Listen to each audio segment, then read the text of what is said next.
Umat Tuhan yang terkasih dalam Yesus Kristus, Salam. Jumpa lagi pada malam ini 10 Februari 2022. Kita sudah menerima malam pemberian Tuhan. Karena itu mari kita menyatakan syukur kita kepada Tuhan dan mendengarkan kebenaran firman-Nya. Mari kita berdoa. Kami memuji kebesaran nama-Mu, ya Bapa, karena dalam kasih karunia-Mu, Bapa terus berkarya untuk hidup dan keselamatan kami. Karena itu kami mau menyatakan syukur kami kepada Tuhan dan mau terus belajar dari kebenaran firman-Mu. Datanglah dan berkati kami sekalian. Demi Yesus Kristus yang adalah firman yang hidup itu, Padamu kami berdoa dan menyambut firman-Mu. Amin. Umat Tuhan yang terkasih di dalam Yesus Kristus, kita mendengarkan kebenaran firman Allah yang dapat saya bacakan di dalam kitab Yosua. Kitab Yosua pasalnya yang ke-7, ayatnya yang pertama dan ayatnya yang ke-21. Beginilah bunyi firman Allah, dosa dan hukuman akan. Tetapi orang Israel berubah setia dengan mengambil barang-barang yang dikhususkan itu, karena akan kami bin Sabdi bin Sera dari suku Yehuda mengambil sesuatu dari barang-barang yang dikhususkan itu. Lalu bangkitlah murka Tuhan terhadap orang Israel. Aku melihat di antara barang-barang jarahan itu jubah yang indah, buatan Sinear, dan 200 sikal perak, dan sebatang emas yang 50 sikal beratnya. Aku menginginkannya, maka ku ambil semuanya itu, disembunyikan di dalam kemahku dalam tanah, dan perak itu di bawah sekali. Umat Tuhan yang terkasih dalam Yesus Kristus, pada renungan malam yang lalu kita sudah belajar dari surat Roma pasal yang ke-5 ayatnya yang ke-17. Dan kita telah mendapatkan pengajaran bahwa karena kasih karunia Allah di dalam Yesus Kristus, maka kita mengalami keselamatan dan dibebaskan dari hukuman kematian kekal. Dan karena itu, hari-hari hidup kita selanjutnya harus kita buktikan dengan sungguh-sungguh, dengan benar-benar berserah diri kepada Tuhan, dan sungguh-sungguh mengikat diri kita kepada Yesus Kristus yang telah mengorbankan dirinya untuk hidup dan keselamatan kita. Jangan sekali-kali kita pernah mau melepaskan diri kita dari Yesus Kristus, karena Dialah pokok kehidupan dan pokok keselamatan kita. Manakala kita mau melepaskan diri kita dari Yesus Kristus, maka sesungguhnya kita telah melepaskan diri kita dari kehidupan dan keselamatan itu. Sehingga kalau kita belajar dalam Injil Yohanes pasal yang ke-15, kita menjadi ranting yang kering yang siap masuk dalam dapur api. Malam ini kita punya kesempatan untuk belajar dari kitab Yosua pasalnya yang ke-7, ayatnya yang pertama dan ayatnya yang ke-21. Bahwa di dalam kepemimpinan Yosua sebagai pemimpin baru yang menggantikan Musa untuk memimpin bangsa Israel menyeberangi sungai Yordan dan menduduki kota Yeriko, dan sekarang siap untuk mau mengambil kota Ai sebagai bagian dari kehidupan bangsa Israel.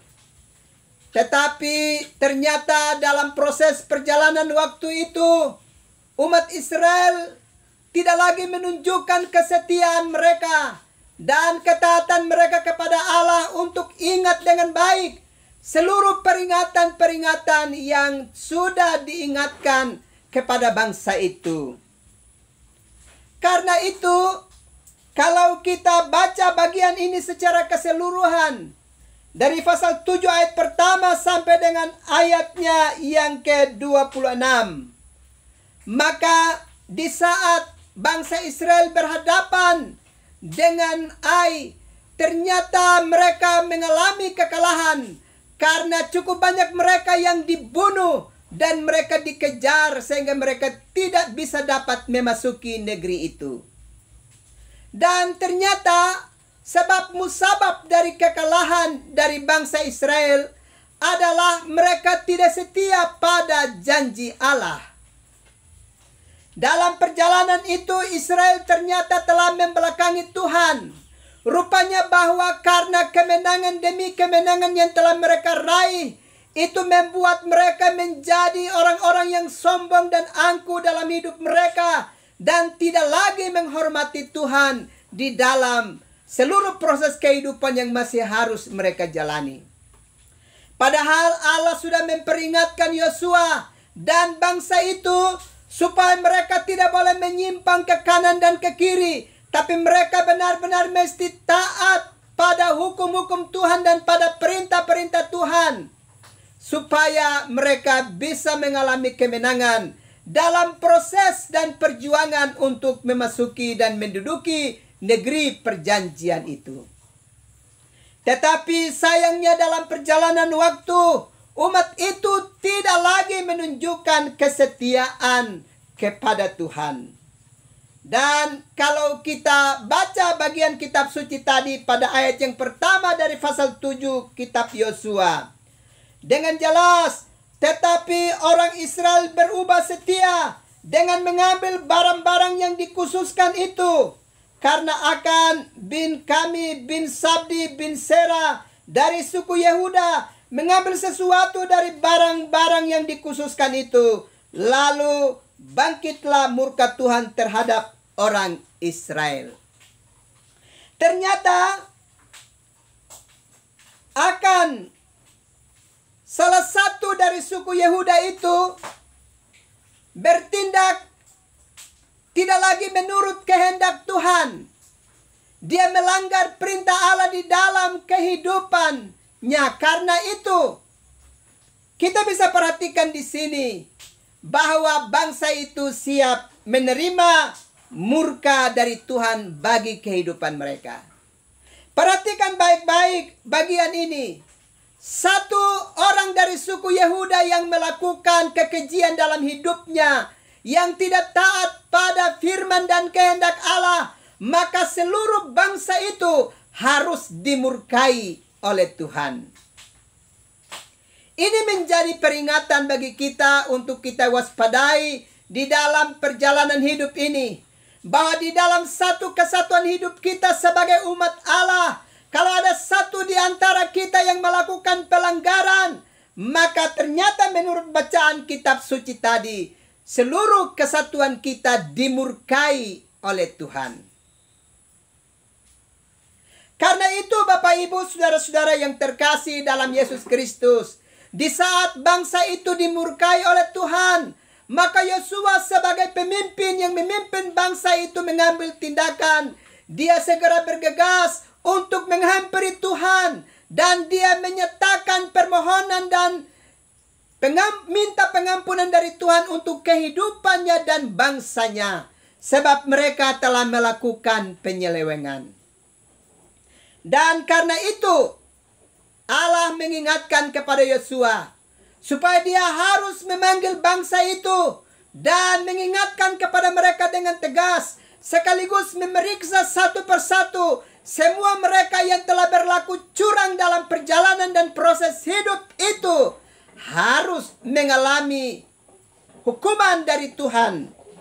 Dan kita ingat bahwa pada masa itu, setiap orang yang melakukan pelanggaran terhadap hukum Allah, maka akibatnya adalah dilempari dengan batu sampai mati.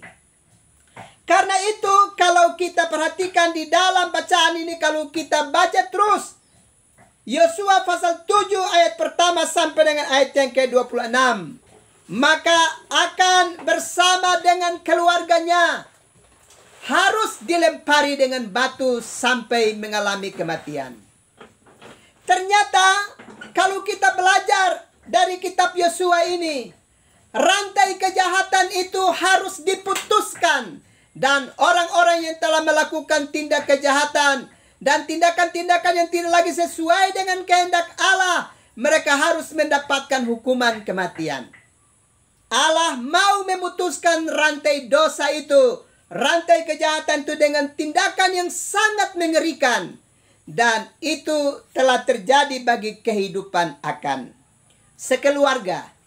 Bapak, Ibu, saudara-saudara yang terkasih di dalam Yesus Kristus. Sehingga kalau kita perhatikan bacaan ini, maka Yosua menegaskan kepada Akan bahwa karena perbuatanmu telah mendatangkan murka atas kehidupan kita sekalian, maka engkau beserta seisi keluargamu harus mengalami hukuman kematian di dalam hidupmu.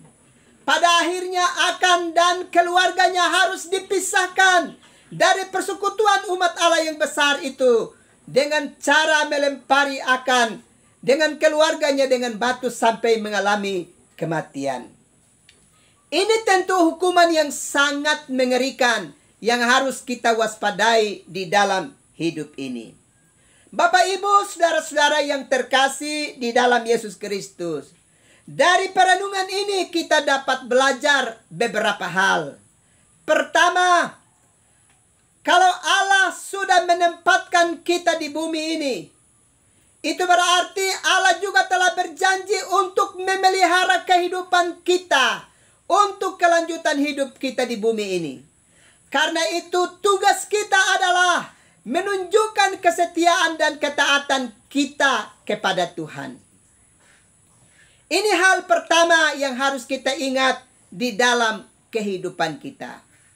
Bahwa karena Allah yang memperkenankan kehidupan kita ada di bumi, maka Dia menjamin kelanjutan hidup kita di bumi ini. Karena itu tugas kita adalah hidup dalam kekudusan, hidup dalam kejujuran, tidak boleh menyimpang ke kiri dan ke kanan, tapi kita mesti benar-benar hidup taat kepada Allah di dalam hidup kita. Hal yang kedua, bahwa setiap orang yang dalam perjalanannya melakukan pelanggaran, ternyata ada akibat yang besar, bahwa dia akan menerima murka Allah di dalam kehidupannya. Bahkan di dalam bacaan tadi, satu pribadi, yakni Akan, yang berasal dari suku Yehuda itu, yang telah melakukan tindakan yang tidak jujur dan menyembunyikan barang-barang yang dikhususkan itu, maka dia telah mendatangkan murka Allah atas keutuhan bangsa itu. Itu berarti siapapun kita di dalam peran apapun, kalau kita melakukan satu tindakan kekejian dalam hidup ini, kita sedang mengundang murka Allah atas keutuhan hidup kita di tengah-tengah kehidupan dunia ini, di lingkungan dan di komunitas di mana kita berada. Karena itu kita harus berwaspada. Kita harus benar-benar hidup jujur dan setia kepada Tuhan. Jangan pernah kita dapat mengambil dan menikmati apa yang bukan menjadi hak kita. Ini tidak boleh terjadi. Ternyata kita perhatikan bacaan firman Allah tadi, bahwa ketidakjujuran dan mengambil barang-barang yang bukan menjadi hak kita, itu mendatangkan hukuman kematian bagi kehidupan kita. Karena itu berwaspadalah di dalam hidup ini. Jangan pernah tidak jujur di dalam aktivitas hidup ini, baik di tempat di mana kita bekerja, baik di dunia bisnis kita, usaha kita. Jangan pernah kita membiarkan diri kita terperangkap dan jatuh dalam perilaku hidup yang tidak jujur. Karena itu akan mendatangkan dan mengundang murka Allah atas kehidupan kita. Karena itu belajarlah hidup dalam kejujuran serta bergantung penuh kepada Tuhan. Allah dalam kasih karunia-Nya telah berjanji untuk menjamin kelanjutan hidup kita di bumi ini. Sekali lagi, jauhi sikap hidup yang tidak jujur dan jauhi perilaku hidup yang mengambil dan mau menikmati apa yang bukan menjadi hak kita. Karena itu hanya mengundang murka Allah atas kehidupan kita. Karena itu sekali lagi, kalau kita pernah melakukan perkara itu dalam hidup kita, kita mesti segera mengalami pertobatan dalam hidup ini dan tinggalkan perilaku itu. Sebab perilaku hidup yang tidak jujur dan menikmati apa yang bukan menjadi hak kita justru akan mengundang murka Allah atas hidup kita sekalian. Karena itu bertobatlah dan tinggalkan perilaku hidup yang tidak jujur di hari-hari hidup selanjutnya di tahun 2022 ini. Kiranya Tuhan memberkati umat Tuhan sekalian.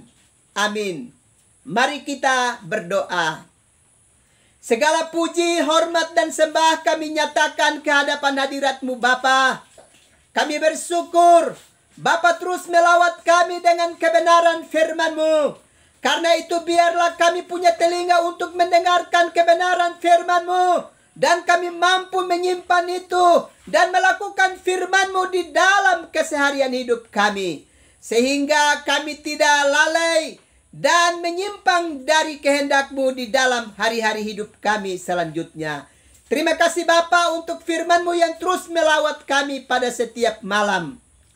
Malam ini hamba mau berdoa untuk umat-Mu yang tengah bergumul dengan penderitaan sakit. Baik mereka yang sedang mengalami penderitaan sakit di rumah-rumah sakit, baik rumah sakit yang ada di Kota Kupang ini, di kabupaten-kabupaten, ataupun mereka yang harus mencari pengobatan keluar daerah yang ada di Jakarta dan di mana-mana, di Bandung, dimanapun mereka berada untuk mencari proses pemulihan. Hamba mau berdoa, ulurkanlah tangan-Mu dan tumpangkanlah tangan-Mu ke atas umat-Mu yang sedang bergumul dengan berbagai jenis penyakit. Biarlah di dalam urapan Tuhan mereka punya kesempatan untuk mengalami kesembuhan ya Bapa. Ini kami minta kepadamu setiap malam, karena tidak ada tempat lain yang padanya ada pemulihan yang dapat dialami oleh umat-Mu. Karena itu kami minta kepadamu, ulurkanlah tangan-Mu dan nyatakan kasih sayang-Mu bagi umat-Mu yang mengalami penderitaan, supaya mereka bisa dapat dipulihkan ya Tuhan. Terima kasih Bapa. Hamba juga berdoa untuk umat-Mu yang mencari nafkah dalam hidup mereka, dalam berbagai usaha dan pekerjaan.